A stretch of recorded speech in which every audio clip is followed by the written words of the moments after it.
Good evening, good morning, good afternoon, wherever you may be. This is Sid from Elliott Wave Plus, and this is the January 17 of 2023 edition of my quarterly premium plan webinar. It's a webinar that I hold once every 3 months and invite everyone on my email lists. And we'll just talk about whatever. I like to talk about obviously my website and my services, and the first probably 20 minutes of the webinar, I'll just give a quick overview of what we do here at Elliott Wave Plus, and then we'll jump right into answering your questions, showing you whatever you want to see since you joined me live here. And please use the chat if you have any requests on to see my coverage on any specific items. And when I show an item later in the webinar, maybe the Elliott Wave count on it, I'll also show you the associated Hurst Cycle Analysis. If I can, I'll show you sentiment conditions on it. What our automated signals have been, how momentum algos have been doing on that item lately. So maybe look at some volume signatures, see if we can see what's going to happen next in the markets. So we'll take a comprehensive look at a number of things, my current analysis on them. And but before we get started, I want to make sure you are aware of my disclaimer. It is my website, elliottwaveplus.com. You go there, scroll all the way down to the bottom of any page there. Click on the Terms of Service Disclaimer tab, and there's my disclaimer. It's there all the time. If I were to summarize it in one sentence, and it would be, there's risk of loss in all trading. While we're looking at my website, let's go back to the home page and just explain a few things about how it's arranged here. The home page talks about our systems and what we do. First and foremost, I'm an Elliott Wave technician, but over the years, I have added a number of additional tools that have assisted in having more accurate wave counts and therefore more accurate Fibonacci targets, which are also associated with Elliott Wave. So I certainly use Hurst Cycle Analysis extensively, and I'll show you how it has benefited me and my subscribers over and over again. And during the second half of last year, it was just really quite amazing at how it was very, very helpful in pinpointing where we were going to see some turns in the market. And during the second half of last year, the first half of last year was quite negative in the stock market down through mid-June. Then there was a rally up through mid-August, and then a move to a slight new low below the June low on many stock market items, not all, down through mid-October. And since then, there's been an interesting rally since mid-October, a quite aggressive one, impulsive one in the Dow Jones Industrial Average, and a less impulsive one from the S&P, and even less from the NASDAQ. So we've got a number of things to talk about the current state of affairs in the markets, but Hurst Cycle Analysis has been of great benefit. And then the additional tools that I always think are extremely, and it's proven over and over again, extremely important at major turning points or at swings, would be extreme sentiment. I'll show you how we show our subscribers, many of them on a nightly basis, exactly where the current sentiment positioning is and how to read those sentiment charts. We also look very carefully at intermarket correlations. I already mentioned how the stock market has been acting bullish since mid-October, but some of the indices more bullish than others. We look at divergences using indicators And then of course Elliott Wave with Fibonacci, its associated Fibonacci price targets. And then I have 4 tiers of service. The daily trend report is a $25 a month service.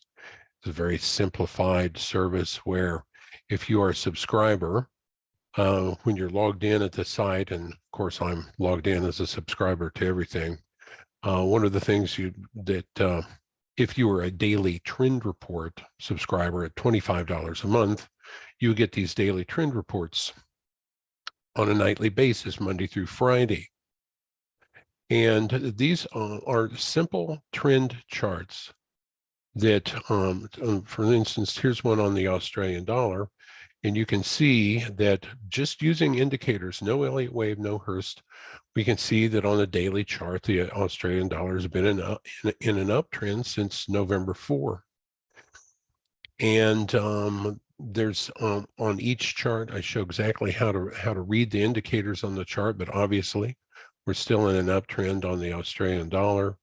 The USD CAD pair has been a much more sideways affair, and so is crude oil, although crude oil just moved into an uptrend on daily chart 3 days ago. So on and so forth. The Dow Jones Industrial Average had a very nice rally from mid-October through early December, and then some sideways and down movement, not really that much of a pullback there, and it's back in an uptrend, so on and so forth. So I have some subscribers that maybe trade very small accounts where they find that these charts are very helpful. The indicators on these charts are proprietary and are some of my very favorite ones. The ADX indicator is another indicator on these charts, and whenever there's a brown zone, that means the ADX indicator is over 60. That is a rarefied air, and it's a warning that that the item may be running out of upward momentum or downward momentum. And then the I primarily up here use Perry Kaufman's adaptive moving average system, and there's green buy zone boxes and red sell zone boxes. But anyway, those come with the daily trend report. And also included on the daily trend report are crypto charts, including automated trade signals on a daily charts using our proprietary momentum algos. This shows how Bitcoin, the algo caught a really nice big move on Bitcoin here recently. It's still in a winning trade there. Huge winning trade.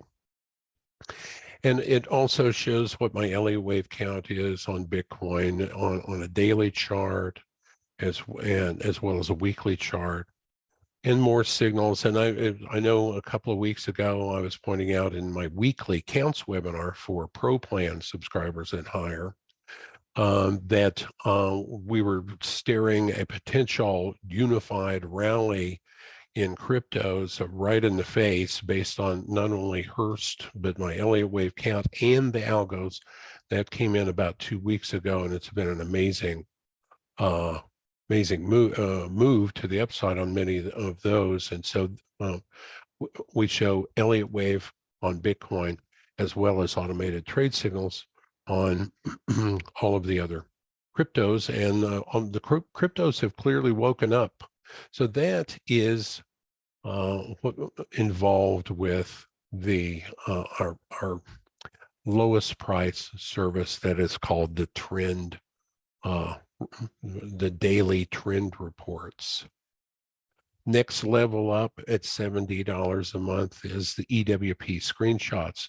When you subscribe to EWP screenshots, you get my Elliott Wave, combined Elliott Wave and Hurst Cycle Analysis screenshots on many items on Wednesdays and on Sundays. So I'm going to move to the screenshot sections to show you what $70 a month people subscribers get. By the way, they also get anything that it's included on lower price tiers. So they would get the daily trend reports that I show you, as well as the screenshots. Here's tonight's edition of screenshots. We'll be going over some of these charts today with some additional, actually this isn't today's, this was Sunday's screenshots.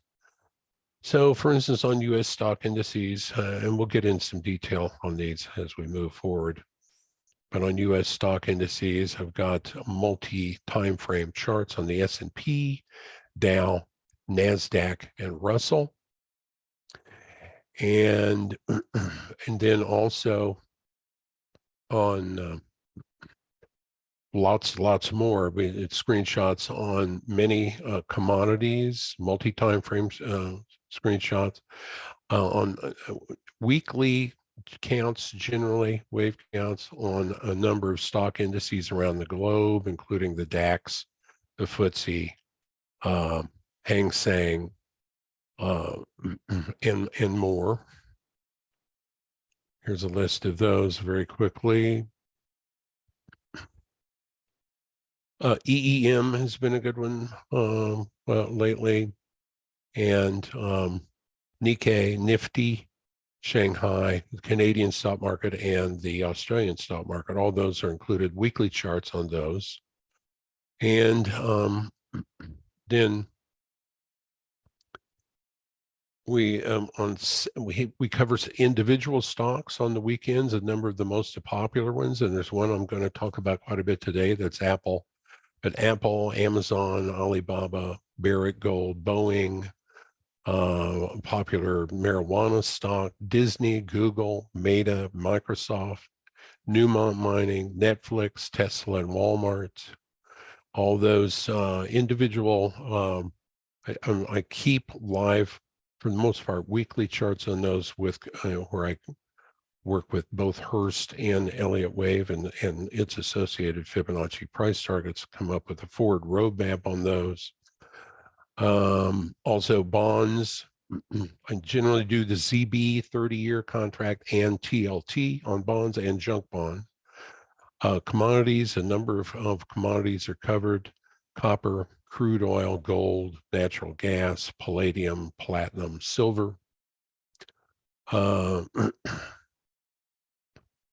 And we include Bitcoin in this one. Currencies, I think the seven majors: Australian dollar, the US dollar index, euro, pound, USD CAD, USD CHF, Swiss franc, USD JPY, all multi-time frame daily and weekly charts on all of those.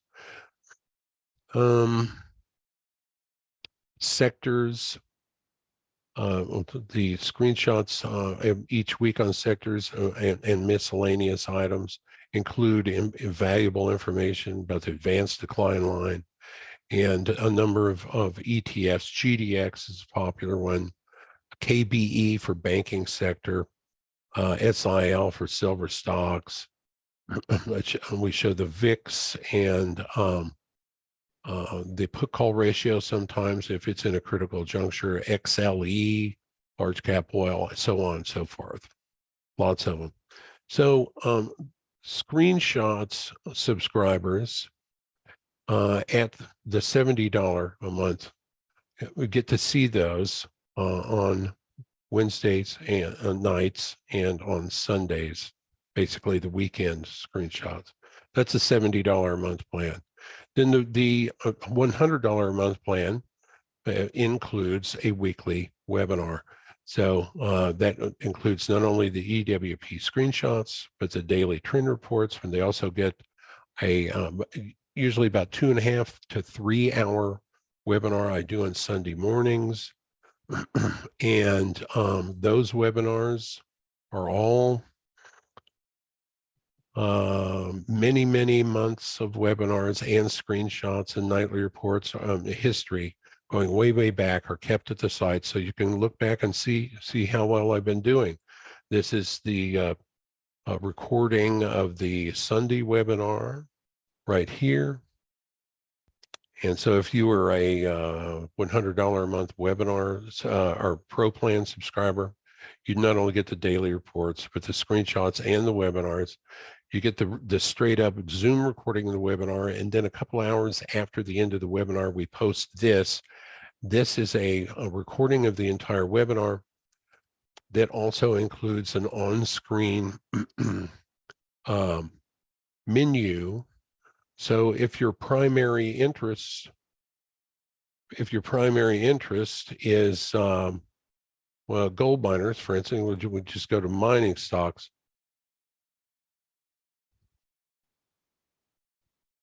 You know, if your main interest is gold and silver, you can jump directly to my coverage on those items as well. So that the webinar does take up usually about on average about 3 hours, but very quickly you can jump on the timeline after the fact and to specific coverage of items that you're most interested in. And that's at $100 a month. And then finally, the premium plan includes some additional reports that we send out on a nightly basis. The premium plan is $200 a month, and it includes everything that I've just talked about, these three, plus the nightly algo report. And so the nightly algo report would cover about 20 different items in it. And what that consists of is here's tonight's version of it, a summary report, and then it also shows automated algorithmic momentum signals, trade signals. For instance, just tonight, well, here's a quick look at the summary report where we color code. You know, let's see if we can get this a little larger here. Cover the Dow Jones Industrial Average, and we try to cover the futures contracts on as many items as we can, because we get sentiment data on that, which is very valuable. But it shows you what where things are at as far as the any kind of signal that came in that night. For instance, gold miners exited a buy signal tonight. And so that's an action item. It's not necessarily a new buy signal. It's an exit signal. So it's in yellow. We just closed tonight, or suggest closing a long trade on emerging markets. It's been in a long trade for a couple of weeks on that, a big winner on that. It closed in profit tonight.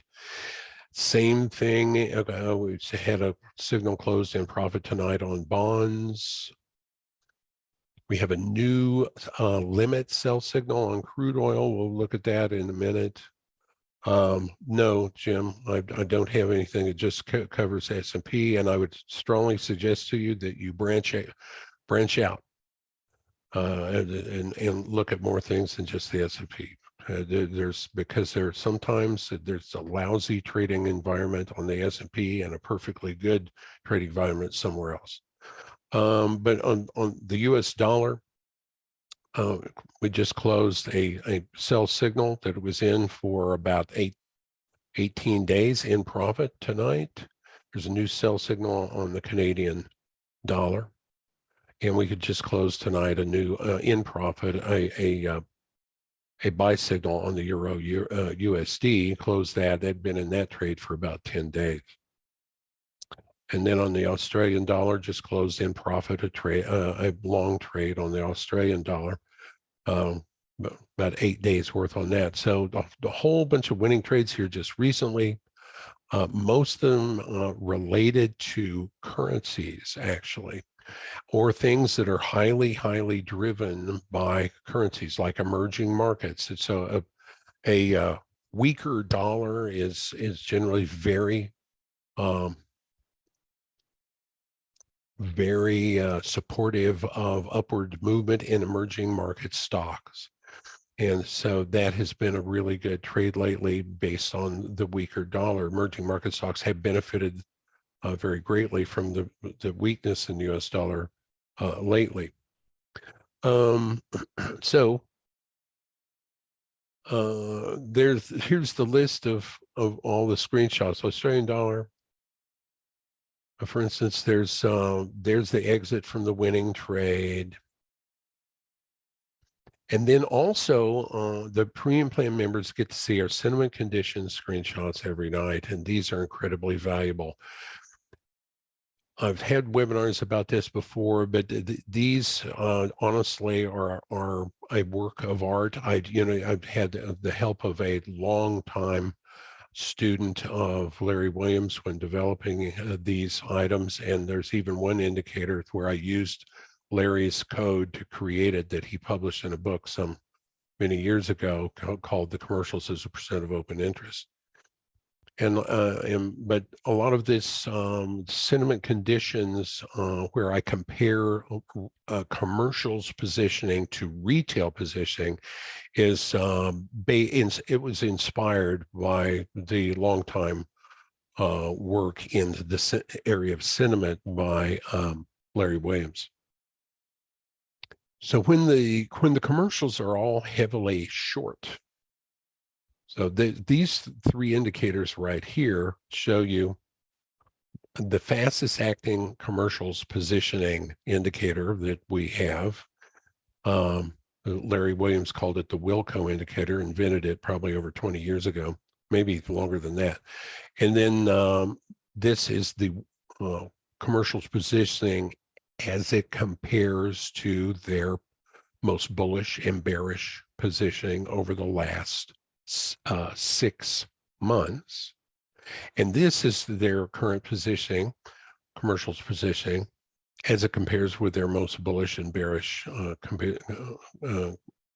positioning over the last year. So we kind of have a slow, medium, and fast acting commercials positioning. So the way commercials trade is they gradually fade trends and they build a position against a trend, knowing that it will run out of steam at some point and pull back.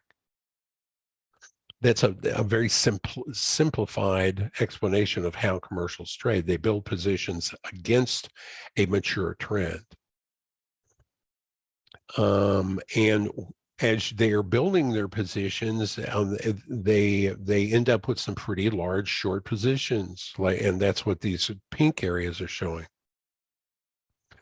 At the very same time, we also look at commercials positioning. This is the DSI indicator and shows the percentage of retail traders that are currently bullish. So currently there's 68%. That's not extreme, but it's getting there. And so but when you compare that the commercials are extremely bearish, they're positioned for lower prices compared with retail traders that are fairly extremely bullish, it creates a perfect storm that should produce some downward movement in the item. And so the sentiment screenshots on the Australian dollar currently are suggesting that we're getting pretty toppy on the Australian dollar. Well, you compare that with the algo. The algo most recently was in a long position, but you can see the Walter Bressert indicator here, and its moving average crossed over above, and they crossed over inside of overbought territory. That is a signal to get out. It's losing momentum as it is in overbought territory. That's the way our algo works. One thing that continues to look bullish on the Australian dollar is this indicator down right here, the money flow index indicator, which that's in blue, and you can see that it's riding above the RSI. So the money flow index is actually a volume weighted RSI indicator. And so if it is leading the RSI higher, that means there's buying volume behind the move, and that explains to a very large degree why the item is continuing to move move to the upside. And the way I've programmed this indicator for, and it's on every algo screenshot, is it gives you some color coding warnings when you're at a very low ebbs, like we were right back down here. And it also gives you warnings if things are looking very exceedingly toppy. Now, it's not really giving that kind of warning right now, but there's enough evidence from the loss of momentum from the Walter Bressert indicator and the current commercials positioning that it suggested getting out, taking profit and getting out of that trade tonight. Other items on the nightly report: the Canadian dollar, crude oil. Notice the commercials are, for the most part, long crude oil. Retail is on the short side, but not extreme. There was a more extreme back here at the actual low point that we've seen recently on crude oil, where there's only 20% retail bulls, while all three measures of commercial positioning were showing that the commercials were heavily longed. And what that means is the oil companies, they don't think that oil is going to move much lower. They are the producers. If they think oil is going to move much lower, they will hedge. But they are not showing any attitude toward hedging right now. We also covered on nightly report for premium plan subscribers, the DAX, Dow Jones Industrial Average, including sentiment there. We show sort of a mock algo on dust and nugget through the 2 times bullish and 2 times bearish and 2 times bullish GDX gold miners ETFs. We just closed a really profitable trade on EEM tonight. The algo did. And it also is showing a loss of momentum on the euro. This is important. We'll talk about this and after I get through explaining what we cover, which is, I'm going to finish here pretty quick.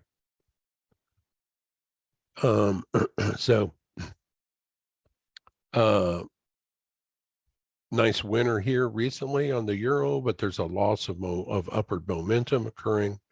And so it decided to get out. And notice that on the euro, the sentiment conditions is showing commercials all heavily short and retail pretty heavily long. 80% of retail traders are currently bullish.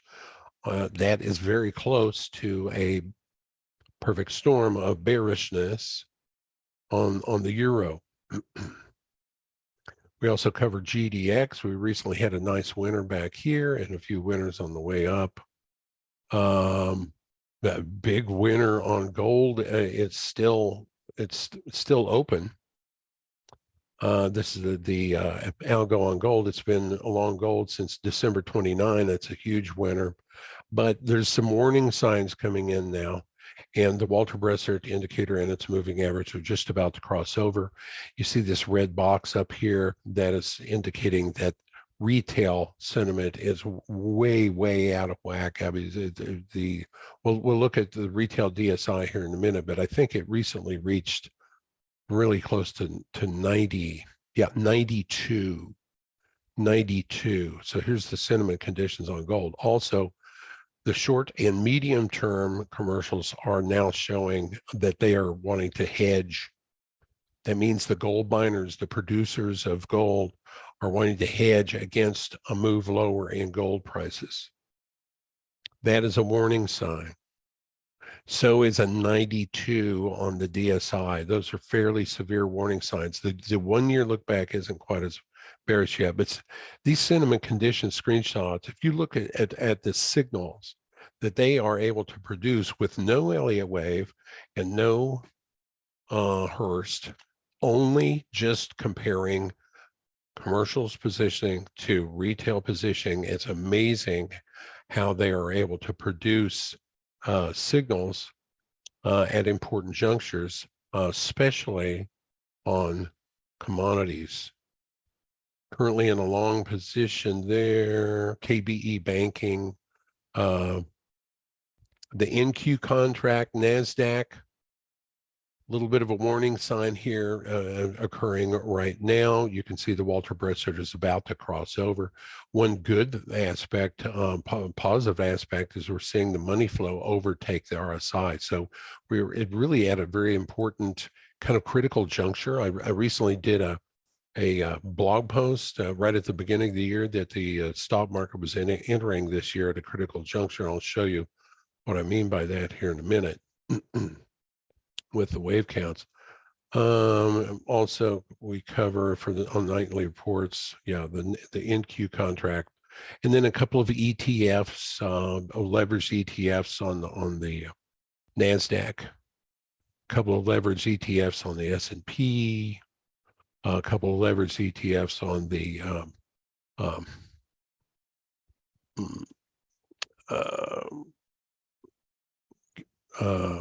Russell. So for some reason it's acting weird. I'll show you the rest of the list here. The S&P, US dollar, XLE, and ZB bonds. So all of those, those are nightly signals. Of course, not everyone is going to, one of those is going to produce a signal every night. These are based on daily charts. And therefore, premium plan members can kind of hang out and kind of see how things are developing and trade very selectively based on momentum. And they also get to check to see if the sentiment screenshots are in agreement that they, for instance, that it probably wouldn't be a good idea to go long the Australian dollar right now because of the sentiment. And so any kind of new long signal that the momentum algo would come in, they might decide, you know what, I don't like it. I better not take that right now. One additional thing I do show on the sentiment screenshots for premium plan members is the seasonality. And we just recently ended a period of bullish seasonality on the Australian dollar. And we've got those same seasonality charts. Let me go back one screen on this. We show seasonality on the nightly report for premium plan members on additional sentiment condition shots where we don't necessarily show Elliott Wave counts, but we show this sentiment. For instance, cocoa right now is kind of warning that it's looking toppy. You could just tell all this pink right here means commercials are hedged at this moment on cocoa. Coffee's looking like it rather bullish at the moment. Out of fairly, could turn out to be a fairly significant low.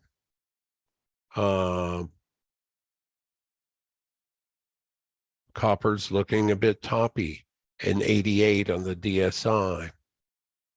Corn, the corn's looking more bullish, and we have bullish seasonality on corn until February 6th, so on and so forth. And we cover a number of softs there, including cotton, lean hogs, live cattle, lumber, natural gas, orange juice. So you get the sentiment and the seasonality on all of those. So there's always something to trade.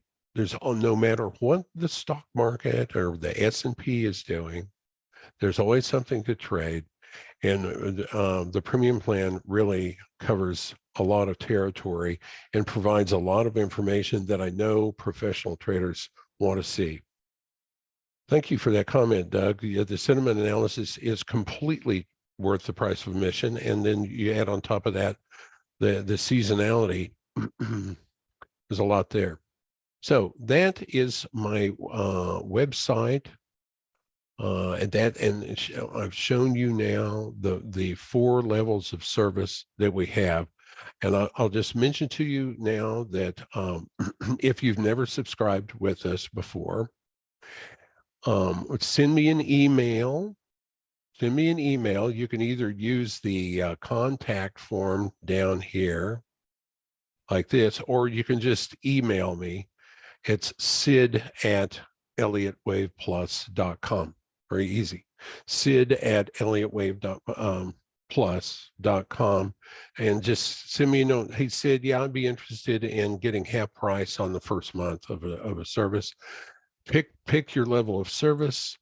Once I check to make sure that you are not that you're a first-time subscriber, which is very quick and easy for me to do, I'll be able to send an email back and say, just subscribe to whatever level you want, and I'll refund half of it right back to you. So that's my offer to you, and I kind of run that all the time. If someone's never subscribed to one of my paying plans, would like to get half of their first month back, I can do that. So that is my website. So I've got a few items that I wanted to show you on Trade Navigator. That's my platform that I use, and might as well just start right here. I originally started this chart because I wanted to dispel the myth that the Fed is driving the markets, that the Fed is ultimately a driver of the markets. And so this chart shows you the exact date that where the Fed first started raising. So the first raise they had done in a very, very long time came on March 16th. Never mind that was, well past, and that's March 16 of 2022. We'll talk about how far behind the curve they were at that point when they finally did raise. I think they were waiting to raise. They were afraid that to raise with COVID still going, I think, was a big factor for them. But they waited a very long time, and then they had to really get busy raising, not because of what they say. They say it's to fight inflation, or they say it's to support employment. What the Fed really does, and I'll show it to you on a chart, and I have a blog article about it, is they generally just adjust their overnight lending rates between banks to match what the natural bond market is doing, with about a 5 to 7 month lag. And they've done this for decades, for their entire existence. That's what they really do. That's their function. As a matter of fact, that's why guys like Jeffrey Gundlach say that there's just simply no need for the Fed. The market sets the rates, and they just want to be, to be able to, in special circumstances, maybe not move with the natural market in order to protect what? The banking system. That's what they're there to do. And that's why they were so late. They were afraid of what COVID was going to do. And finally, the bonds had moved so far without them budging, they finally had to start catching up. So they started March 16th. So let's look at what happens when they have raised these 7 times. So the first time they raised rates, the market went up. The second time they raised rates on May 4th of 2022, the market went down. The third time they raised rates, and this time was the first time they moved a full 75 basis points, the market went down for 1 day, and then it rallied in a multi-month rally. Then they raised again on July 27, and the market went up. September 21, they raised, the market went down. On November 2, they raised, the market went down for 1 day and then rallied in a multi-week rally. On December 14, they raised, and the market went down for 1, 2, 3, 4 days, and then spent a couple of weeks going sideways before it started moving up. This chart proves that the market does not react in a predictable way to Fed changes of interest rates.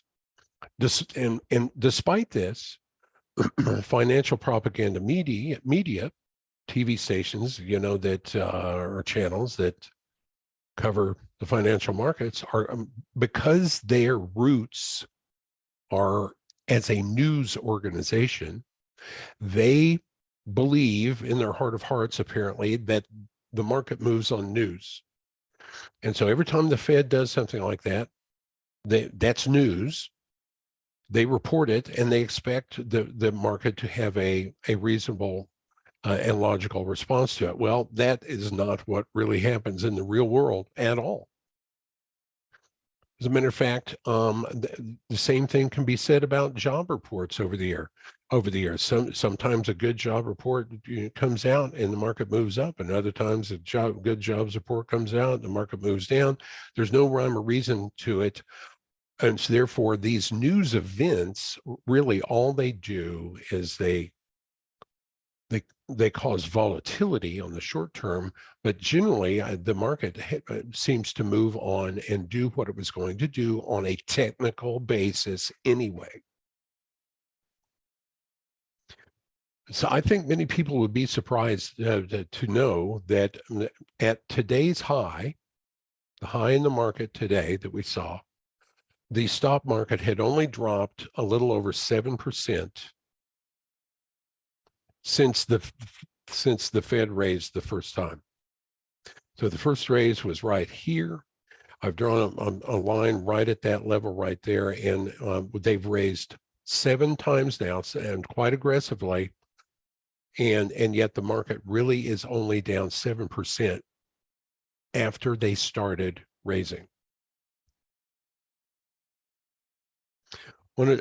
So on this chart, the candles are the S&P, and the green line is the U.S. dollar index inverted, and the purple line is bonds, TLT. It's not inverted. And you could see that they have all 3 of those things have retained a fairly tight correlation during all of last year. But we've seen a little bit of that correlation breaking apart here recently. We've seen the stock market starting one day before the Fed, make a pretty strong move down, but the U.S. dollar really retained a sideways posture while the stock market was moving to the downside from mid December down into late December. Now, the bond market did move, stayed pretty highly correlated with the stock market and has continued to. The dollar, though, seems to be breaking apart to some degree, although, here recently, since about this gray line right here of January 5, we've seen the dollar moving down. At the same time, the stock market is moving up and bonds have been moving up and therefore yields down. So, but the main point is these correlations are loosening up a little bit here right now, and that could continue, that loosening of that tight correlation that occurred basically during the entire year of 2022. I do also want to show you on my website a couple of screenshots that and before we get to that, I want to get to let's get to like an S&P weekly chart, or let's just go with the Dow. We'll go with the Dow weekly chart, and first screenshot I want to show you is what Hurst, how Hurst Cycle Analysis has been of huge benefit over recent weeks and months. So we're going to go all the way back to October 12.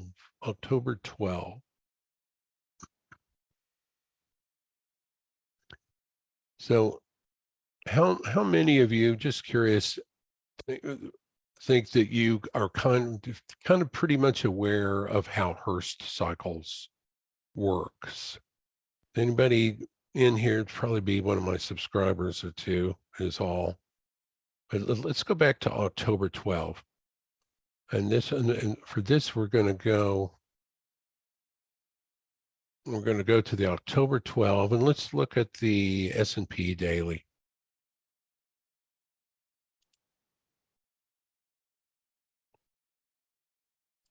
So here's the screenshot I sent out to subscribers on October 12. Now, before we look at that too much, let's get back over here and get to the daily chart on the S&P. So this low right here was on October 13. So it was one day after I sent out this screenshot.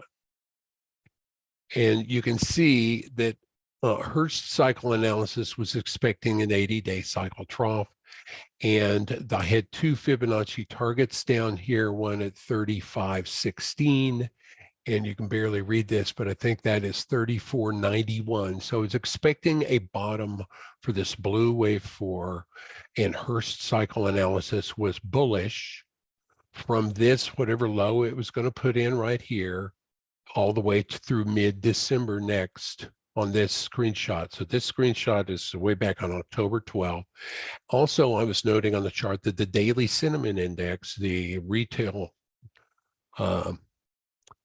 there was only 5% of retail traders that were bullish when after this plunge down here, right in this area right here. So we were at an extreme on sentiment. And we are also seeing a potential bullish divergence where this looked like it wanted to make a new low here, and yet the MAC or the RSI was not making a new low. So there was a bullish divergence set up. There was Fibonacci targets between 34.91 and 35.16, and Hurst was bullish out of this 80-day cycle trough up next through December 13th. Here's what happened. So this the market bottomed the next day at 34.91. So the target I just showed you was 34.91. That pink target, that was this B equal A times 1.236 target. It bottomed right on that, and then it moved up next. And it was projecting that it would move up through approximately December 13. Well, I'll just show you on this chart that there is December 13. So Hurst Cycle Analysis, and remember that there's something very important about cycle analysis. It projects direction. It does not project how far it's going to go. And so oftentimes I will have a main count where it might go like a wave 3 during that period, or I have an alternate count where it won't move as far. Well, in this particular case, it moved up during that exact time frame, but it wasn't a super strong move, not on the S&P. But on the Dow, from that very same low, it moved up, and here's mid December right here. Here's that December 13 on the Dow. It moved up and made a new high above the high, its high back in mid-August. So Hurst was incredibly helpful during and that is a screenshot from way back in mid October. So let's look at let's get back on screenshots and look at the November 30 screenshots real quick. So this is my live website, and we're going to go to the November 30 edition that I sent out to subscribers. And this will show you how valuable Hurst is, and it also explains why I can very often keep the same main and alternate accounts for extremely long periods of time. So November 30, we're going to go to the November 30 screenshots. We'll go to the U.S. stock indices. We'll look at the S&P on that one.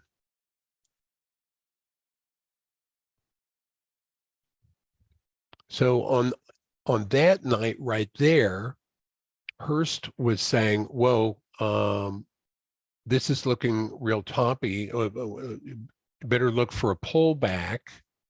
And from an Elliott Wave standpoint, I was looking for a pullback back to support, which was 3,700, down through approximately mid-December. And I noticed I was showing that that's about when Fed Day was due right there. Well, in other words, if a person had been long, this was saying, hey, get out of this long, and if you're a swing trader, you could look at a short here. Well, let's go to the S&P. That edition came out on November 30, which is right here. And you can see the pullback, and that bottom date right there was December 23. So it went down a few days longer than the mid-December, but it was generally accurate, and it didn't quite make it all the way back down to support either.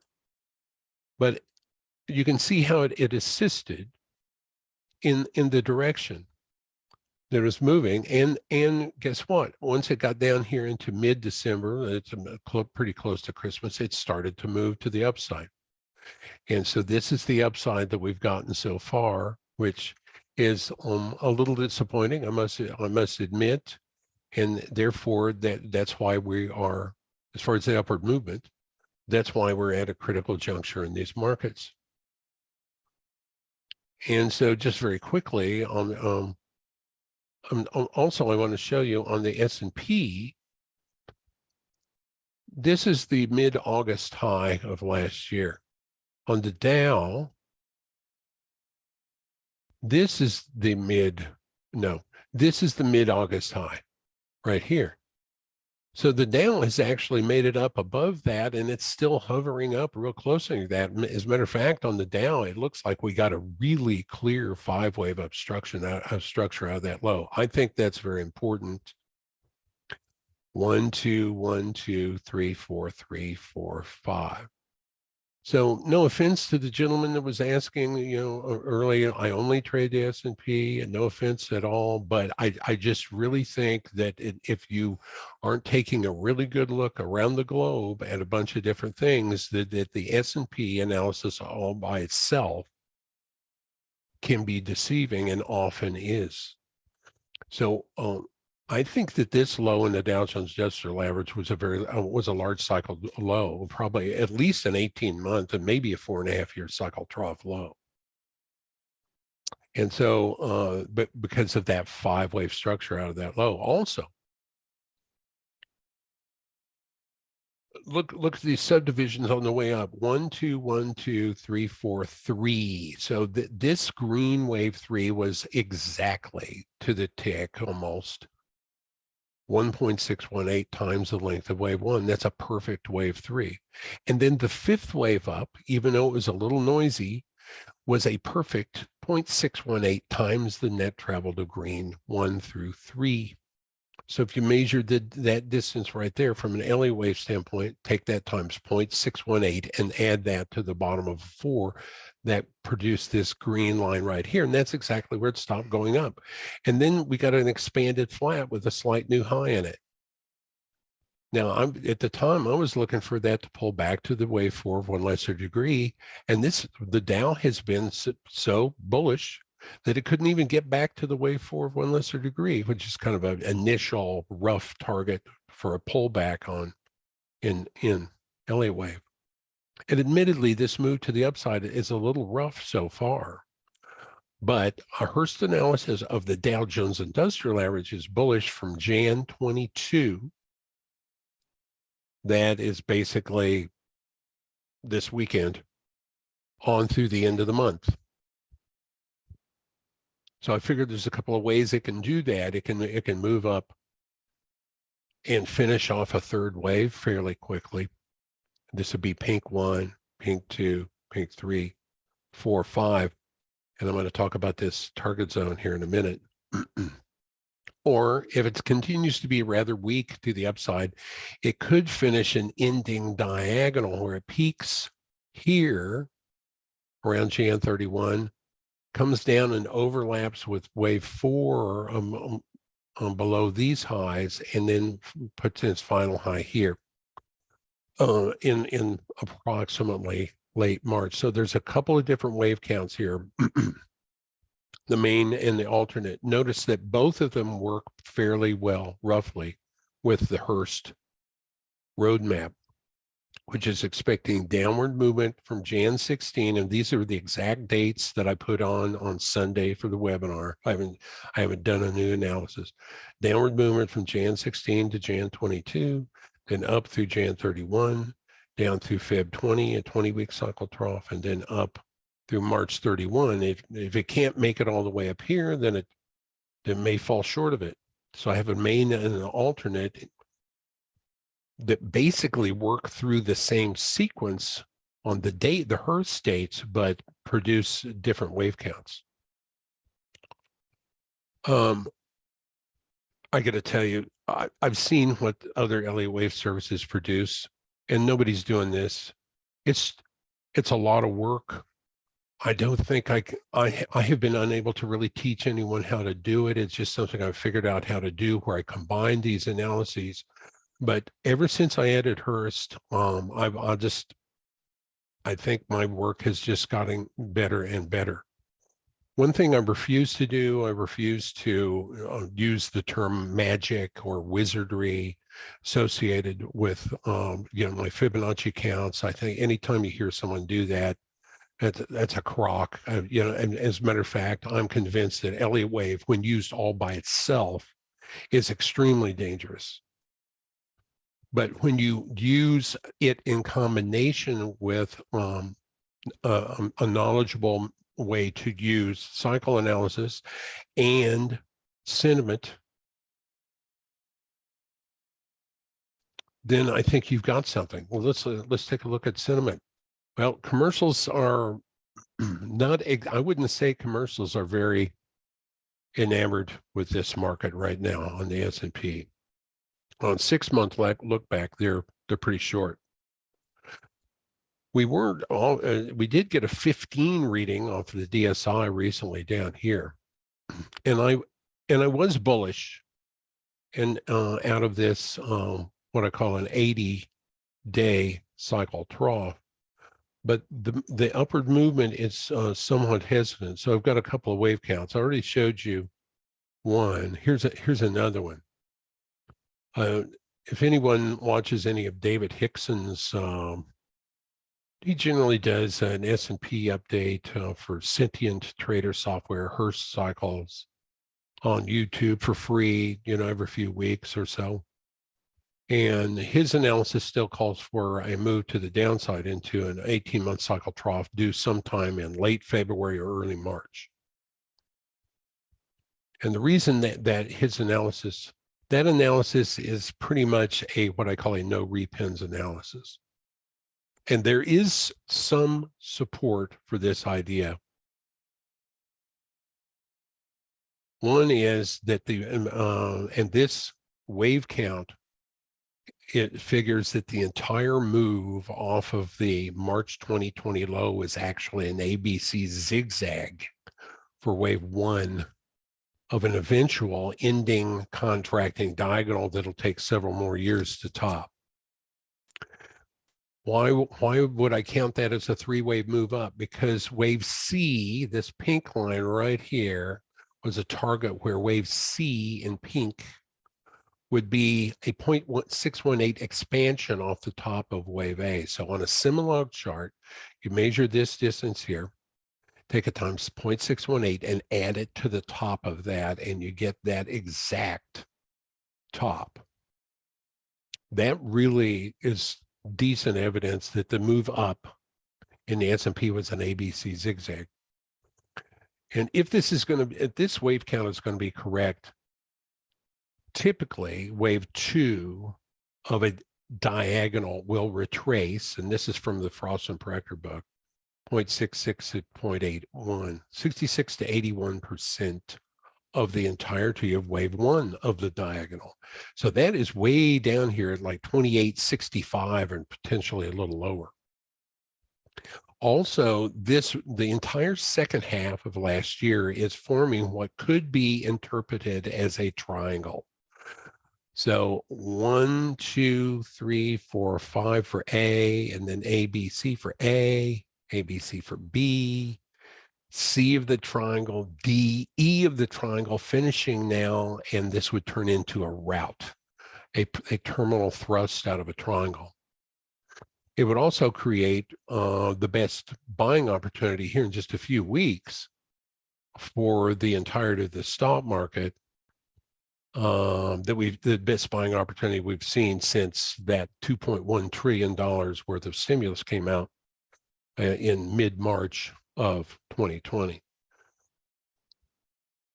So this is still in the cards, and I'm still tracking it, but there's some problems with it. Okay. The first one is in the Dow Jones Industrial Average from the mid-October low, we got a 5-wave up structure. It's clear. The Fibonacci's are perfect. That is indicative that this is probably a large cycle trough. This is likely a wave 1, and we're going to move higher in 5 waves.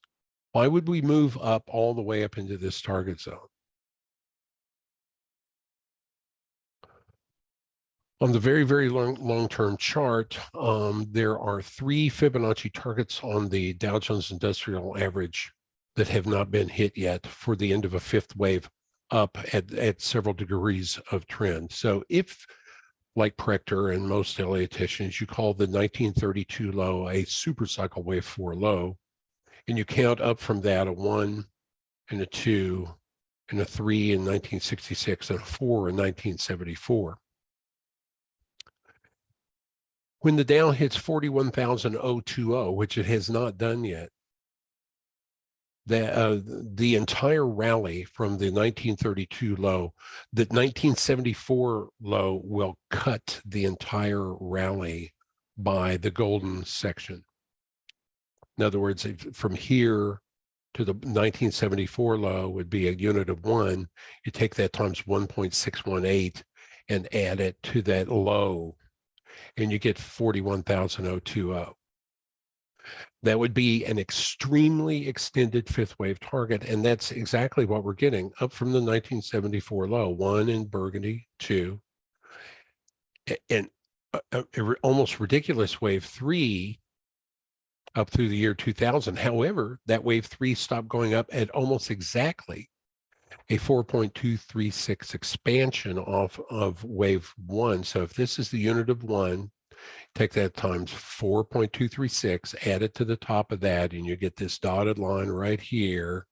And that's essentially where wave 3 stopped in the year 2000. Then this pullback, this expanded flat for wave 4, retraced almost exactly a 0.236 Fibonacci. And so we're looking for a 5th wave.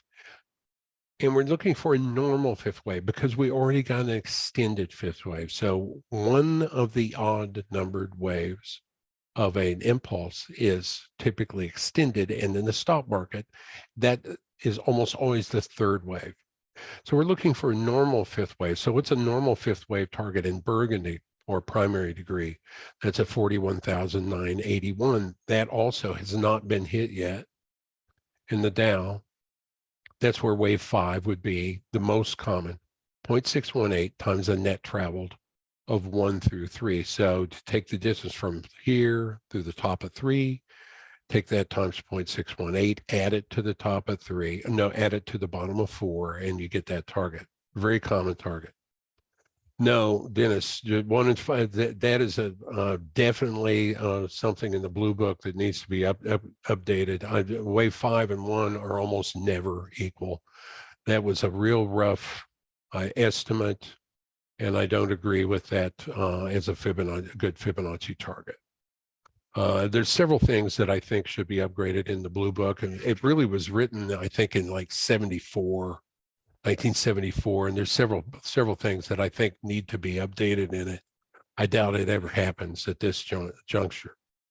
One of the things that I think needs to be looked at on it is that wave 1's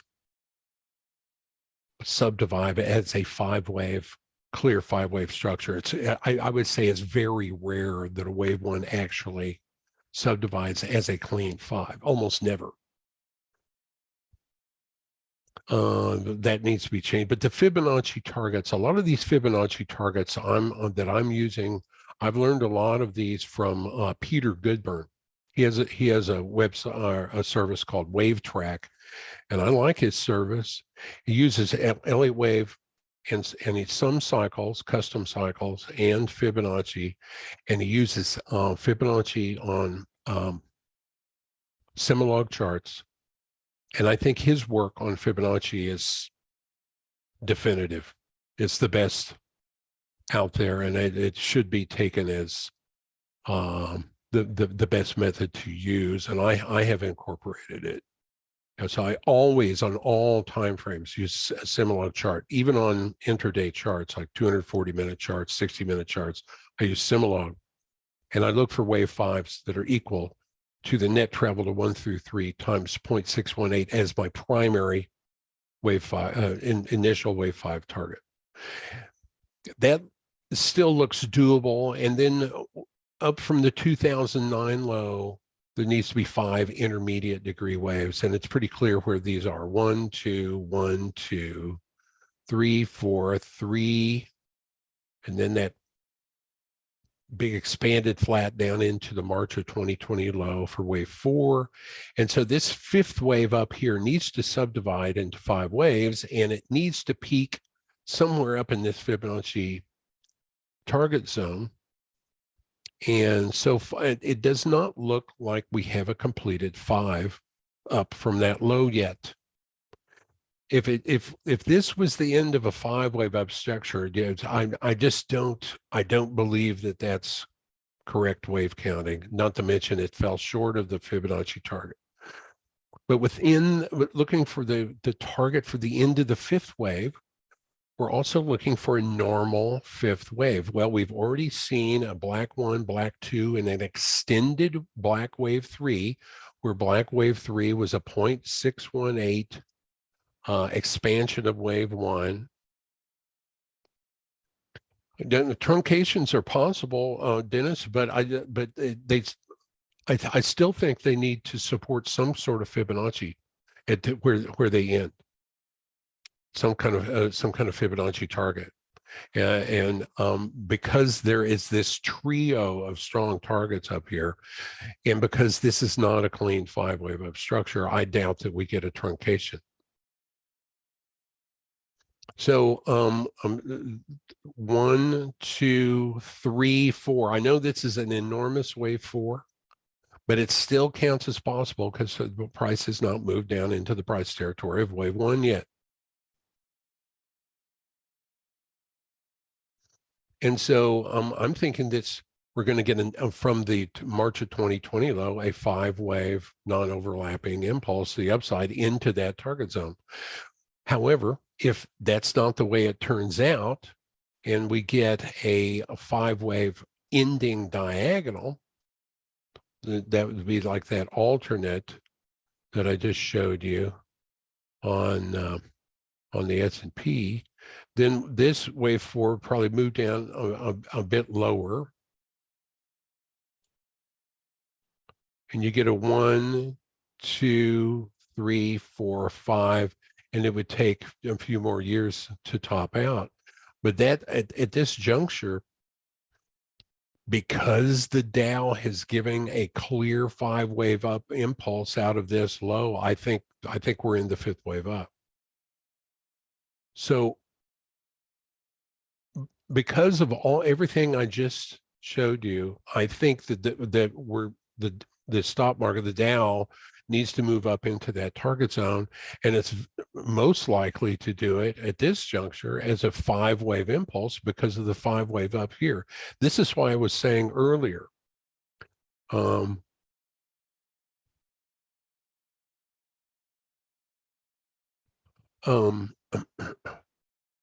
see, possible expanded flat off 2020 low. I do 2020 low, expanded flat. I'm not sure what you're talking about there. Maybe this as this is a wave 1, and then an A, B, C for wave 2, and it's a much longer lasting thing. Yeah, and that's a possible count. But here's the thing. All the time when I do these webinars to people that aren't subscribers, I hear a lot of different wave counts that people have, but very often it's very difficult to get those wave counts to work in harmony with Hurst Cycles, which I believe Hurst Cycles works and works very well. I've seen it over and over again in the last 10 years. Anybody can come up with a wave count. There's a million of them. But it doesn't mean that it's necessarily going to work with a cyclic roadmap. Now, sometimes the cycle roadmap is difficult to decipher, and I'm constantly fighting that battle. But you know, Hickson in his latest, and I don't want to pick on David Hickson. I think he's a genius. The guy that does the videos for Sentient Trader software and Hurst Cycles. He's looking for a move in the S&P that would make a new 18-month cycle trough about where this 20-week cycle trough is. And that would have the S&P making a new low, very likely below its October low. Well, I don't think that's enough time for that kind of crash to occur, and I don't see that really as a possibility on the Dow after seeing this strong 5-wave up structure.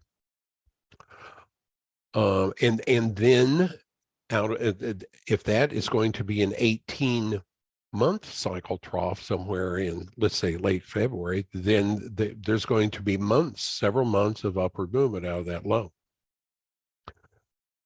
So no, there's nothing about Hurst that is suggesting that Prechter's count, that we already saw the highest high we're ever going to see in the stock market, is going to be correct.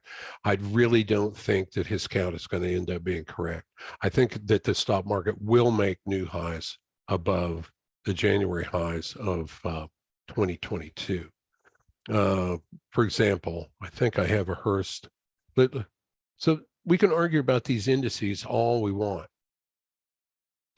And this is the reason why in my service that I look very carefully at individual popular stocks. These are stocks that dominate the volume and the indices. They constitute very large slices of the indices. And let's start with Apple. Okay. So I've got this super long-term count on Apple, with Apple stock coming into existence back in the early 80s, starting with a leading diagonal for wave 1, and then a wave 2, and then a 1, 2, 3, 4, 5 for wave 3 here, wave 4 here. That low was in the mid 2016. And then this movement to the upside from that wave 4 right there needs to carve out a five-wave structure. So here's that low on a weekly chart right here. 1, 2, and then 1, 2, 3, 4, 5 for wave 3. a very quick wave 4, and I believe that we have not finished a clean 5th wave up. Here's the all-time high right here. I defy anyone to count that as a clean 5 on the way up. It's all been very choppy and overlapping. And here's another thing that really strongly suggests that we've got more upside in the stock market. Very, very strong suggestion of it. So we're on a weekly chart of Apple. And we're looking for a 5-wave up structure from this low. So I'm counting this as wave 1 of an ending, expanding diagonal megaphone pattern, and then 2, and then a wave 3 up. So what's this stuff going on down here? Even if you counted it as a 1, 2, 3, 4, 5 for a wave 1, and then a very deep wave 2, there is no way this is a wave 3 that would down here. Can anyone tell me why? Why is this not the beginning of a wave 3 down?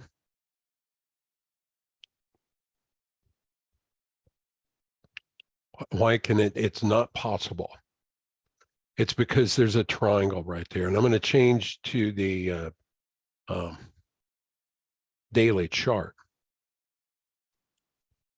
In Elliott Wave, triangles cannot appear alone in a wave 2 position.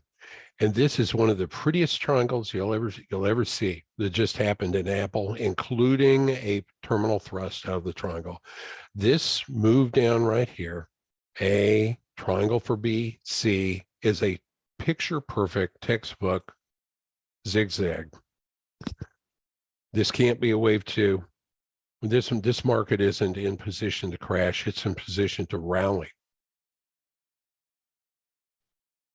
And probably the single most important stock there is in the US is giving us that clue.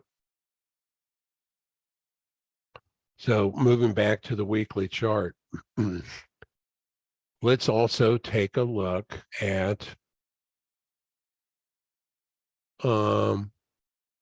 what Hurst Cycle Analysis is suggesting on Apple. On almost every other wave count or every other Hurst cycle analysis, this low right here, the March 2020 low, made a significant low, but that is not the case in Apple. It really wasn't that significant of a low. In other words, it wasn't a 9-month cycle trough or even an 18-month. It's very likely that this was a 9-month cycle trough. This was just a 40-week, and then we got the 18-month here. And if you know how Hurst works, within each 18-month cycle, there's one 40-week cycle, and there's two 40-week cycles. There's 1, 2. And within each 40-week cycle, there's two 20-week cycles, 1, 2. And then within this 40-week cycle, 1, 2. And a Hurst nominal model starting on Apple, starting in January of 1990, with no repins, and I'm not massaging it at all, is calling this most recent low in Apple an 18-month cycle trough. And because of this triangle, I think that this correction that started in January at the all-time high in Apple and others in January of last year was a correction, and that it's finished, and that we're going to rally here up, and it's potentially going to be a blow-off rally move. Now, to some, I've been talking real technical lately about these things, but to some, their answer to that would be, well, here's the problem. We've been getting an inverted yield curve. So here's a Forbes article that came out in October, middle of October, which, as a matter of fact, came out about when the market was bottoming in the middle of October. And at the time the market was bottoming, the final straw yield curve inversion occurred, and that's where the 3-month rates rose above the 10-year. So we've been seeing a number of these inversions of the yield curve. And if you've ever looked at a map of what the yield curve looks like and as a predictor of recessions, here's what that looks like.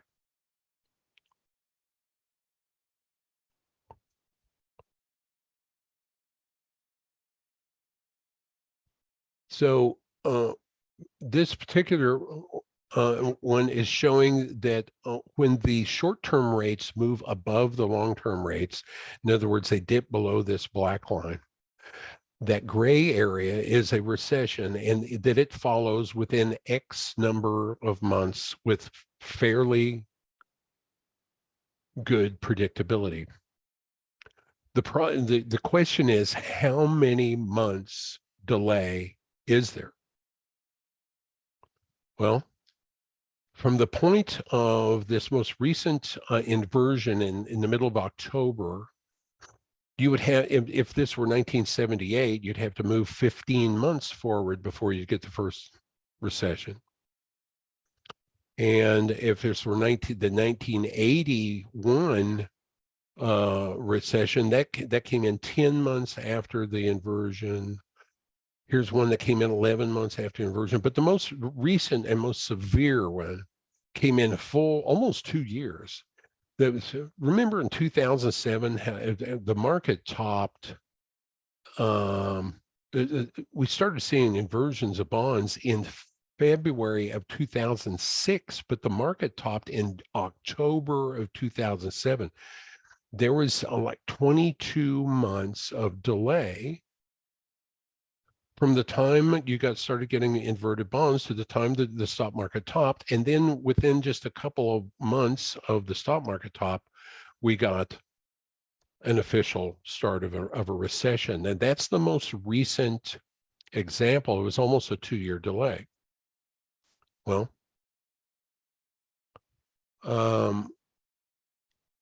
what this is suggesting is that from the point of this inversion of the 3-month and 10-year, a U.S. recession is due to occur sometime within 6 to 18-month delay of that move.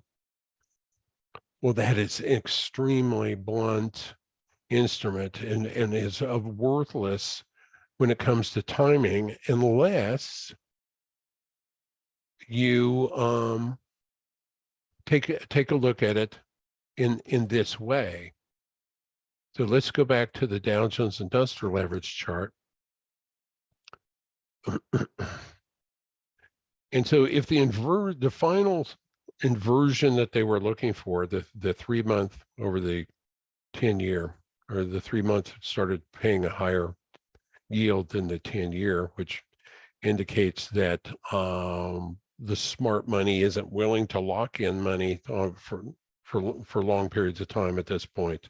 They're only going with the shortest time frames. That's where the demand is, because they don't have a lot of confidence moving forward. So let's go to the weekly chart.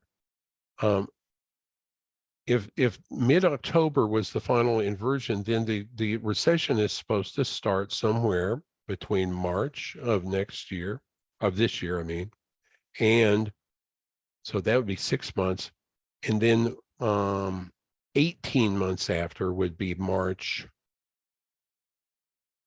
of the following year. So here is your window where a recession is expected, based on what, and really recently, the employment has been good. Matter of fact, wage inflation seems to have subsided for now. which is something that they were talking about a lot. Also, GDP was over 3% growth in the last report.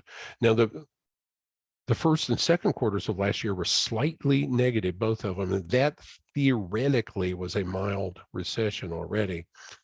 But I don't think that's all the recession we're going to get. I think we are going to get a big recession. But I don't think it's really happened yet, because the third quarter GDP was something like 3.6%. So we're not in recession. And we don't have an employment problem. The percent of unemployment percent is at record lows right now. But based on that predictor, that is about the only bearish thing they have left to really talk about on financial propaganda TV. There is a recession due, and if the timing is correct, it would happen somewhere in this window. Well, that still allows for the market to shoot up in this kind of blow off move into this Fibonacci target zone, and then we get the recession. The next 4.5-year cycle trough isn't due until mid 2024, according to. So that leaves open the possibility that we do get this blow off move into the Fibonacci target zone. So to summarize, I've been showing you how on the short-term swings, Hurst has been of great benefit at the June low, the August high, the October low, and even on the shorter swings recently, it's been excellent. It's been very helpful to me and my subscribers. Inversion, which is about the only bearish thing they have left to talk about really on TV, since we're not in recession, is calling for a recession. We're likely to get it. And a lot of them are saying we're going to get it next year. And I agree with all that. But that still doesn't keep this from being able to put together this blow off move before we go into recession. I also showed how the Fed is not really the driver. You can't trade the market based on what the Fed says or does. I proved that on that one of the first charts I showed on this chart right here, where some of the about half of the reactions are up, half are down, and yet they're raising every time. I also showed how we recently had a whole bunch of winning trades on our algos on EEM, bonds, US dollar index, euro, and the Aussie. And also showed our fabulous sentiment screenshots that we send out every night to subscribers, and how incredibly useful they are at finding these critical moments. You know, they're able to find those blood in the street, you know, moments, swing lows, where you would do your contrarian buying. And also showed you on the Apple count how with that recent triangle, we're very likely to see Apple and therefore NASDAQ going up, not down. Now, that doesn't mean we can't continue to get a little pullback here.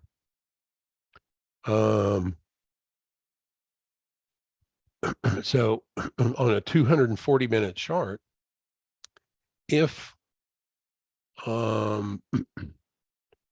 David Hickson's analysis, Hurst analysis is correct, we're going to get this downward movement right here into the second half of February, maybe early March, but that is going to produce a significant and large cycle trough low. If he's incorrect and I'm correct that the October low was in fact an 18-month cycle trough, that would allow for this what might seem like a completely nonsensical blow off big top by the time we get to approximately late March.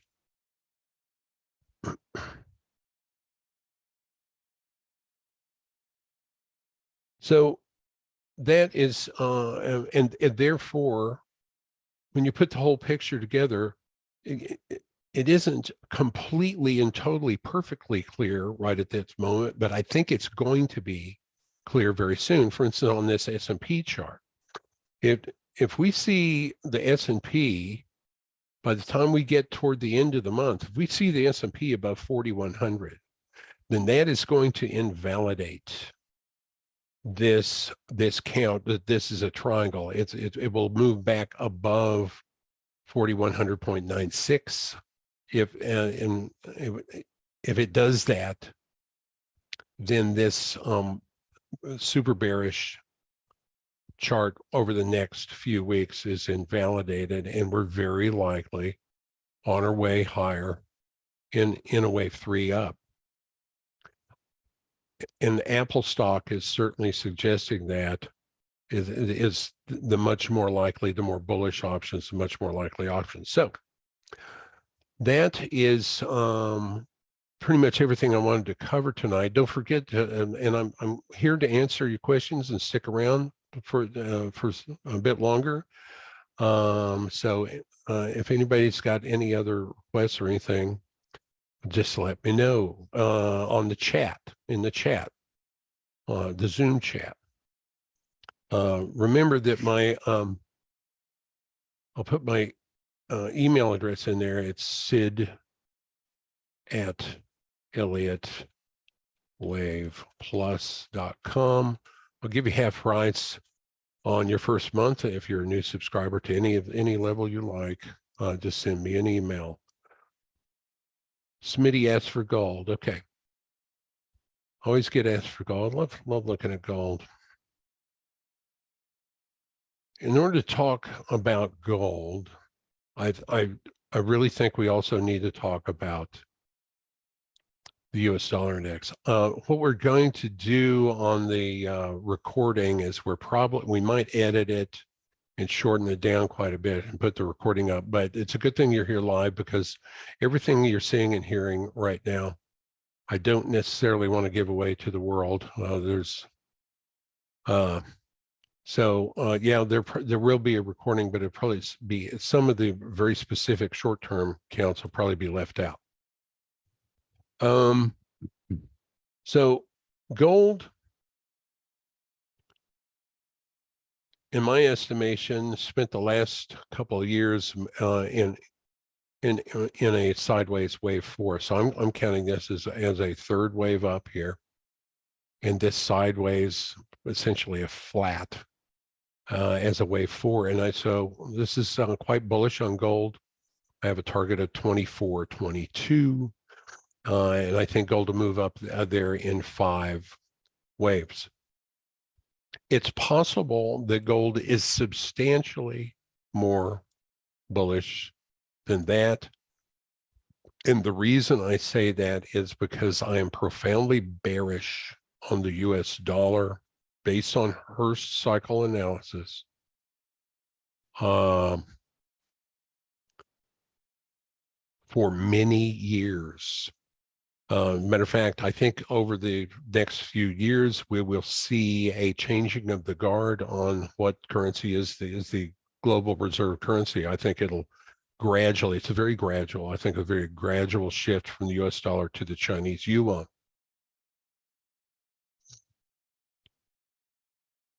And a weak dollar would be very, very good for gold when priced in dollars. And just like it's been very, very good here lately. You know, we saw a peak in the US dollar in late September. So let's look at this daily chart on gold. This low right here on gold was in early November. But this low right here actually coincided with the peak in the US dollar. This was on September 28th. Gold, it just had to finish this pattern and make a new low. But, and this move to the upside looks impulsive, but this choppiness on this wave 5, I think indicated that this was in fact a wave 5 up from this low, an extended wave 5.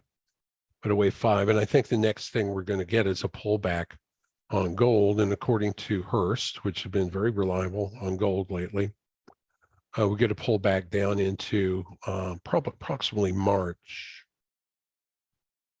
Notice on this daily chart, there's been a lot of money flow into gold. So, and notice the blue money flow index is above the RSI. They're both in overbought territory. It's a warning sign of an interim peak, but it's doubtful that this is going to be the top. I'm only thinking it's the end of a wave 1.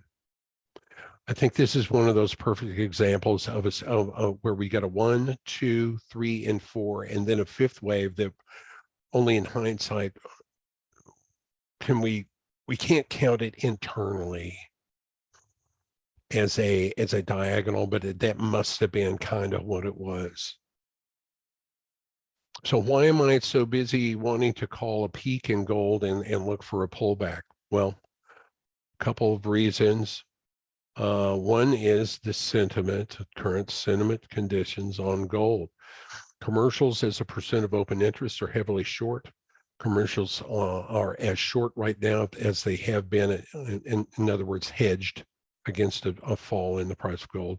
They're as hedged as they have been at any point in the last 6 months. Now, on a 12-month look back, they're looking toward hedging, but they're not fully hedged yet. But the real nail in the coffin is that 92 right there. The retail traders, where that red triangle came in, were over 90% bullish on gold, and that is almost always a real problem. For instance, back here, we got a 95. That's where that red triangle is. And the very next candle was a red candle. Now, on my sentiment conditions, what I do is I color the candles the same color as the slope of this 3-period moving average of the DSI, Daily Sentiment Index. And so when you get an extreme like that, and oh, by the way, this brown zone meant that the ADX indicator was above 60 on a daily chart, extreme nosebleed territory. And then we got the first red candle, and you can see that was a surefire sign of a major top. We got a reiteration of the same condition. Commercials all heavily short here. Retail traders at an 87. First red candle after a kind of a long wick doji to hammer candle. Very bearish. And then you started seeing a few spurts of bullishness come in where the commercials are heavily long, retail was heavily short. Especially was important right here. We got a 7 on the DSI. And then we got a kind of a bullish engulfing candle that was bullish. And then we got that same condition again on November 4, and that's where it really took off. We also had bullish seasonality. Our subscribers were aware of that it was going on the whole time during this last push to the upside. But now we're getting some red boxes like this medium walled red box, the thin red box. That thin red box means this indicator is pink. Medium walled box, this one's pink. And then the red triangle means that we're above 90 on the DSI, and the other little pink triangles means we're above 85. So big warning signs right now on gold suggesting we're going to get a pullback. And before I can finish on that, let me also say on silver, also looking very toppy, and Hurst is bearish next down into mid-February. So remember that date, mid-February. Now we're going to move to the US dollar index.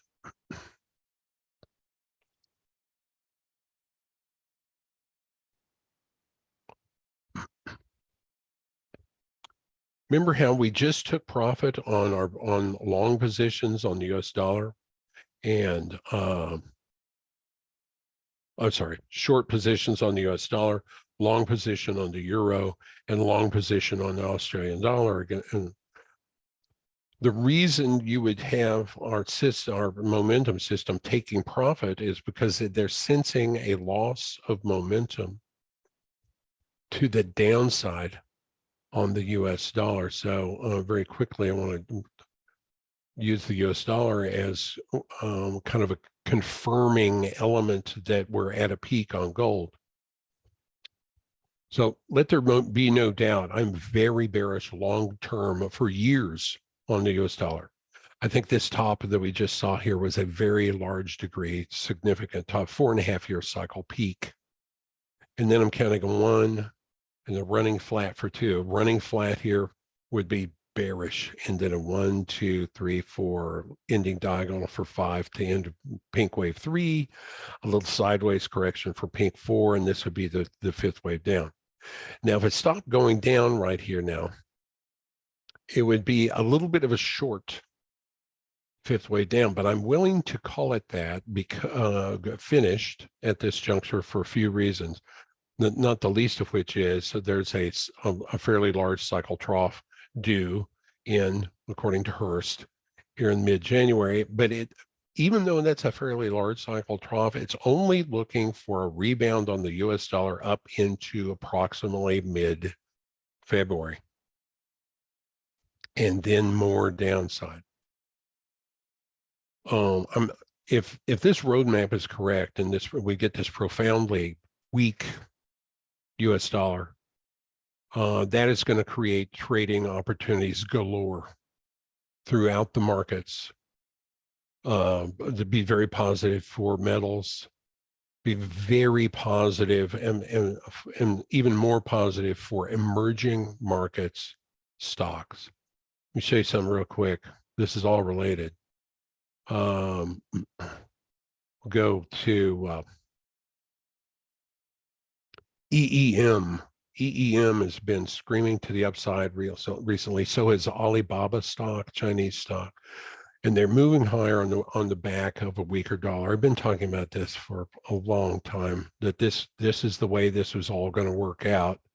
Eventually, is we would see a big move up in emerging market stocks. So look at the Hang Seng.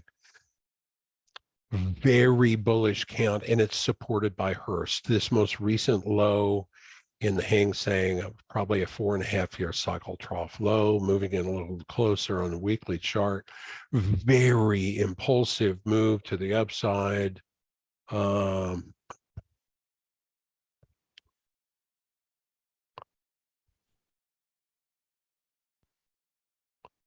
Yeah, but I think we're at about as far up right now as it's likely to go, and then we get a pullback on these Chinese or emerging markets, while the US dollar gets this bounce over the next month or so. Here's emerging markets with it moving up impulsively, but looking for a pullback through, guess what, mid-February before it continues to move higher. There are ways to play emerging markets on the leverage side. One is EDC, 3 times bullish emerging markets, but on the very short term, look at the Walter Bresser. It's looking very toppy, and we're quite overbought at the moment. So I think we're going to get a pullback down through, let's say, mid-February, maybe late February, before these things get the next head of steam to the upside. But this does look like a nice 1, 2, 3, 4, 5, or potentially 1, 2, 3 triangle for 4, a thrust for triangle 5 done, and then looking for a pullback, maybe back down into somewhere pretty close to this range here before moving higher. So all these things are interconnected.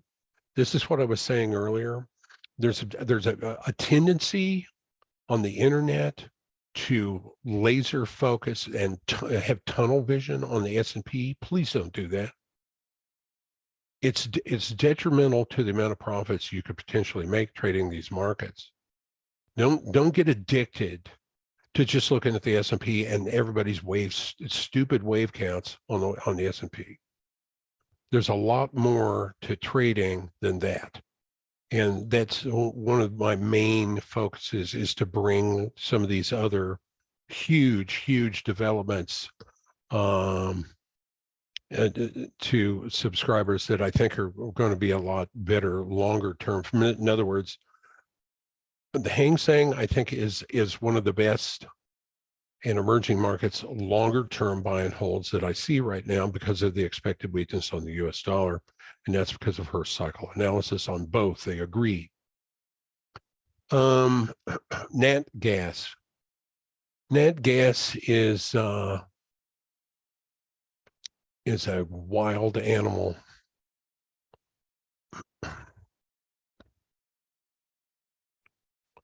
I will say this, and my subscribers will become aware of it. We're within a few days of entering a bullish seasonality period on energy.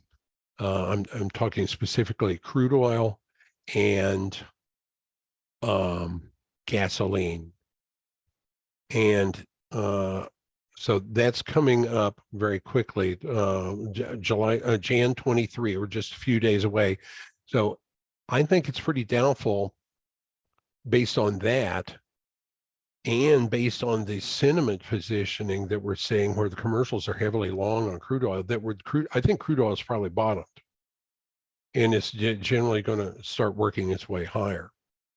But on nat gas, I think this plunge surely is about over and overdone, and we're bound to get a rebound next, up through mid-February. But because of the washout, really aggressive move to the downside that we've seen in nat gas, it could be that the upward movement that we'll see based on cycles work will only be a fourth wave, and then we get a fifth wave down. This does have the look of a third wave. And so this alternate, I think, is just as likely, but I still think we're due for a bounce in natural gas. What a washout move. Whereas on crude oil, yeah, my main count looks like it's going to be the one that's going to work. It's on the bullish side there. Hurst was still calling for a large cycle trough due in late January. That doesn't look like that's likely. It looks like we've probably got our 18-month cycle trough here. What else? What else can I show?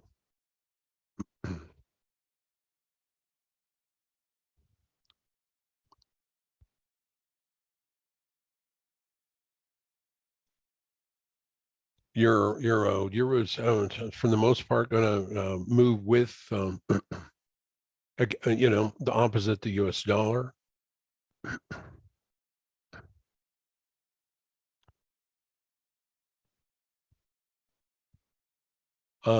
Remember, I'm looking for a bounce in the US dollar over the next month that should provide some weakness in some of these metals after they've been moving up pretty aggressively lately.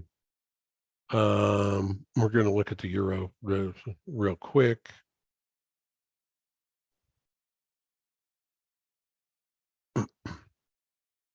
Yeah, I can explain the ADX indicator. It's a good indicator. On euro, I think we've entered into a new impulsive big move. We've put in a very large 9-year Hurst cycle trough on the euro in late September. So I think I'm very bullish on the euro, and I think we're getting a confirming move of 5 waves up, pretty clear, pretty impulsive. And of course, in Elliott Wave, after a large cycle trough, you'd expect 5 waves up, and you expect it to move back to the wave 4 of 1 lesser degree. It's done so with absolute perfection. And then looking for a pullback down into mid-February next. Here's a little closer look at that. 1, 2, 3, 4, and then this ending diagonal from the end of 5 waves up actually here, then 3 waves down for an A, probably a B wave here. So we're getting an expanded flat, looking for downward movement through somewhere between February 9 and February 12 on the euro, probably back to the wave 4 of 1 lesser degree. That'd be back to 1.0222.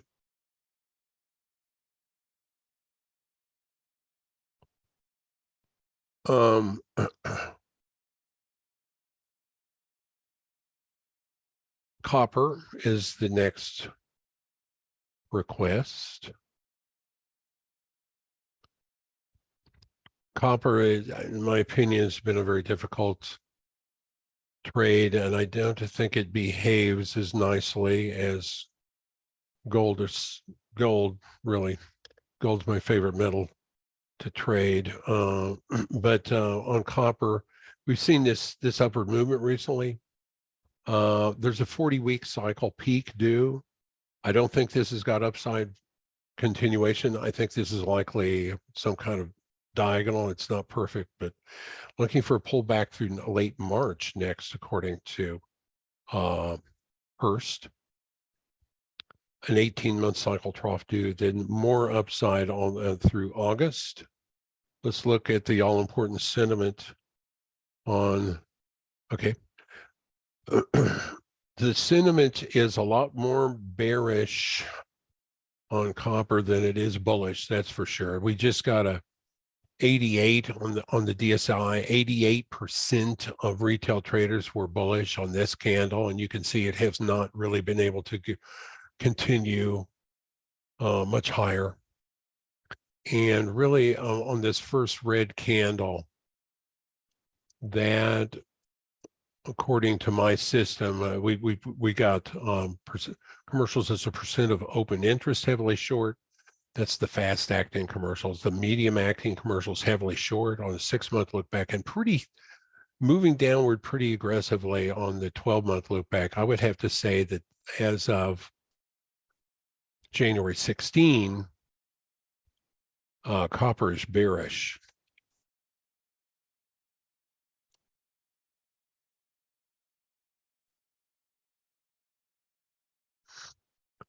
Based on sentiment. Also, we just finished a period of bullish seasonality on copper, which my subscribers were made aware of.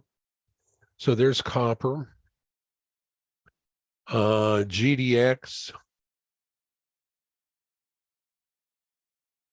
Oh, ADX indicator. Let me show you the ADX indicator real quick. So here's a trend chart. So everyone gets trend charts at every level of service I have. And if you're at the cheapest level of service, you get trend charts and you get crypto signals, and that's all you get. But these trend charts, I'll put the ADX indicator on every one of them. The ADX indicator is just a fabulous indicator. They're on a daily chart. When it gets above 60, I have it turn brown, and I have it draw a brown box.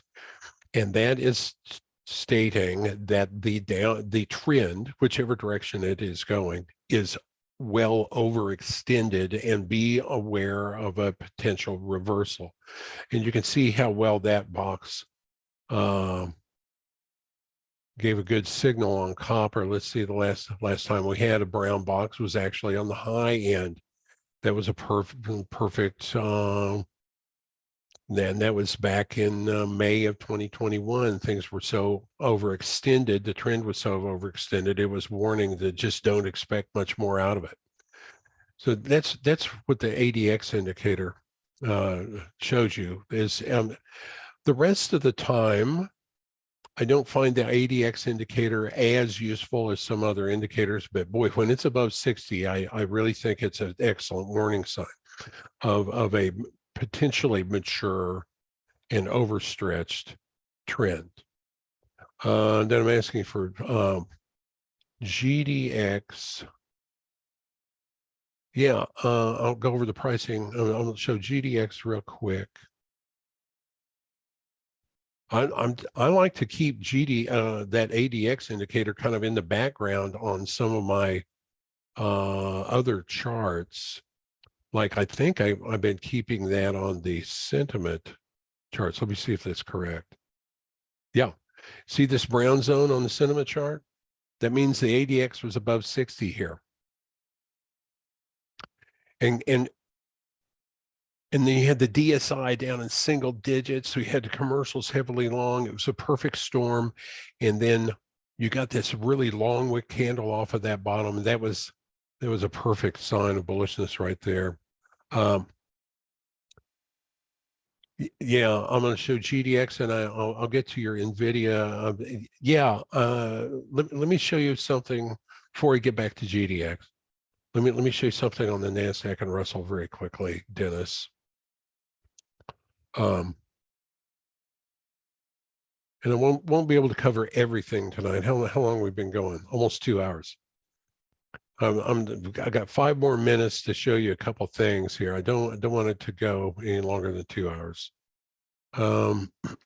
But I think tech, you know how I showed you how bullish I am on Apple and the potential setup that if for a blow off move to the upside in Apple. Well, if we're going to get that in Apple, we're very likely to get it in semiconductors as well.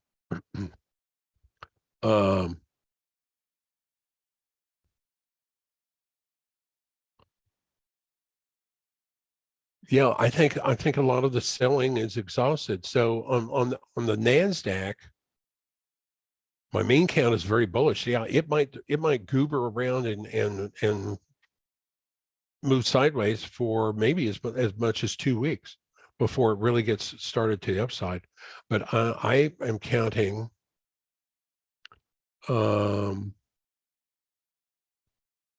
I'm looking for a completed 5-wave up structure from this low, and frankly, because of this, the cycles are so bullish.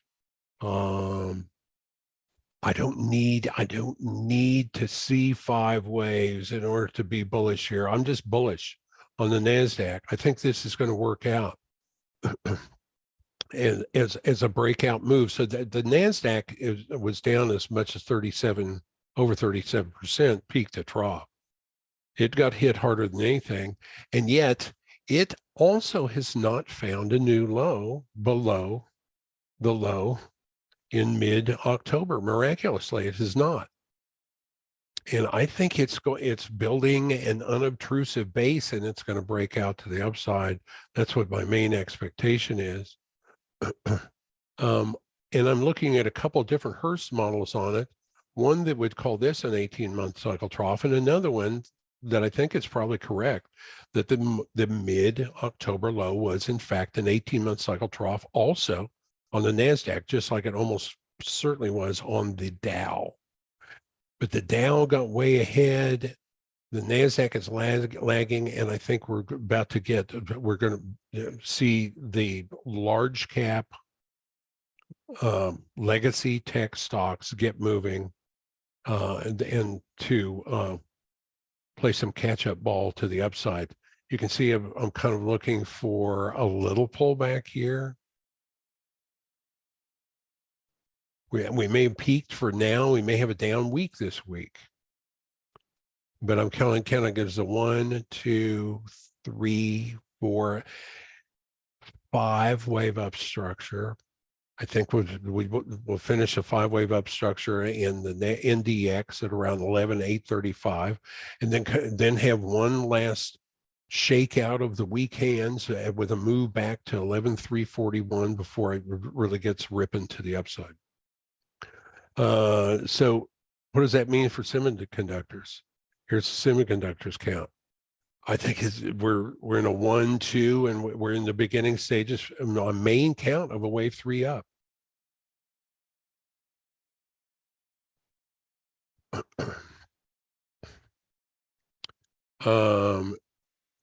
Even on my alternate count, which is I'm losing confidence in, that the all-time high in the stocks is already in. It's the Proctor is right, and that's it.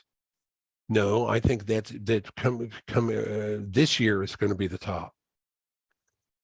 But his count would be, I think, on semiconductors, this was a leading diagonal for wave one, and now we're getting an expanded flat, which that still needs to move higher as well, in my opinion, in order to finish an A and a B and a C, or that in this case a W, X, Y in the shape of an expanded flat. It still needs to work very likely back above these highs, but I don't think that's going to be the way it turns out. Not based on what I see in the Apple stock. Remember that triangle I saw in the Apple stock? That really doesn't indicate that we've got an imminent crash at all. And it indicates that we're much more likely to move to the upside. What else? TLT and Tesla. I think Tesla's probably put in its all-time high with that blow-off move that it already made. Admittedly, it's making a nice move up right now. It had a big up day today, and but I don't think Tesla is going to, according to the Elliott Wave count and the Hurst Cycle Analysis, I don't think it's going to make any new all-time highs this year, and possibly not for a long time. You know, let's face it, Tesla's been pretty neat, but they're gradually losing their advantage because they were early, they were first, and they were making a sexy product, and they got a real sexy, screaming blow-off move. But there's a triangle right there. This was probably a triangle back here. This was a terminal thrust, a huge terminal thrust out of a multi-year triangle. And the final move to the upside was also a terminal thrust from a triangle. Then we got a 5-wave structure to the downside, followed by a wave 2. And this is wave 3 of 3 activity. So you'll notice that I was expecting it to rally here, but I don't think it's got much further. I think it's going to chop sideways for the first half of the year. And that Tesla is going to lose its leadership in the electric car domain, or its dominance, and so the other car manufacturers are going to catch up. So what do I like? If I don't like Tesla, well, I already showed you Apple. Look at Microsoft. Here's an important low that occurred in March of 2020. What happened on the way up here? Well, it was a 3-wave structure. That's not a 5-wave structure. How about this downward movement here? Is this impulsive? No, it's overlapping. There's a bunch of overlaps in it. It's corrective. And therefore, I'm bullish on Microsoft through mid-year of this year. How about Google? From this important low in March of 2020, I believe we got a 3-wave up structure. Yes, we got a deep pullback, but once again, it does not look, in my opinion, like a legitimate 5-wave structure to the downside. If this were a 1, 2, 3, 4, 5-wave structure to the downside, then why was the wave 3 in 3 waves? No, I think this was a corrective move to the downside, very likely an 18-month cycle trough in early November, and I think it moves up through mid-year. And Hurst generally agrees with me, although it could mess around down here for a little longer before it gets going.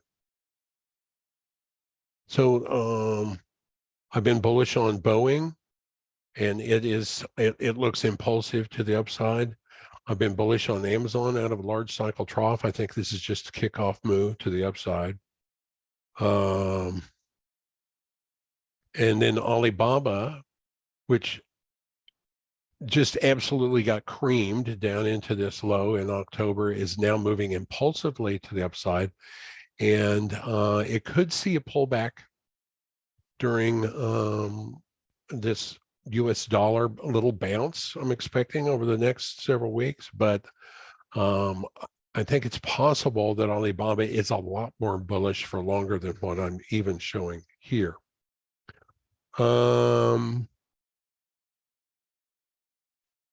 GDX.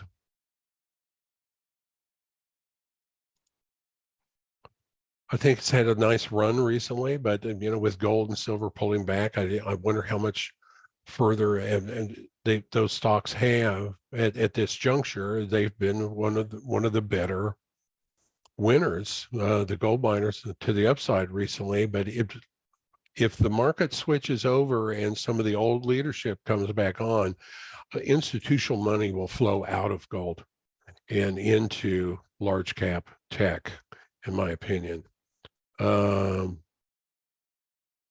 But I've been bullish on GDX. For some reason, I think I sent it to the wrong one. Here we go. Going to GDX here.